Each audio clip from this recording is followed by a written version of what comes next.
Hello everyone, welcome to 5 Minute Solution channel. Today we will show you how to play Minecraft LAN with friends. So let's get started. First, open Minecraft and open a single player world. Now press escape button. Click on open to LAN. Here you can change the game mode and can turn cheats mode on or off. Now click on start LAN world. Now you will get a 5-digit port number.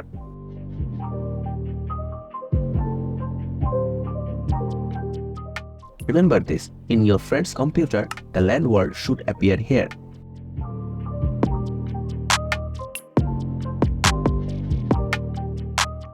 If it doesn't show, open your command prompt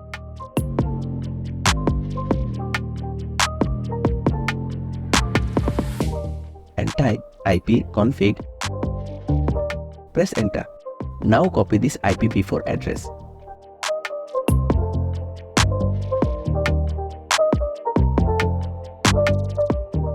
Go to your friend's computer and click on direct connection. Then paste the address followed by the 5-digit port number and click join server. It will connect to your LAN world. And there you have it. If you found this video helpful, don't forget to give it a thumbs up. Subscribe to 5 Minute Solution channel for more Minecraft tips.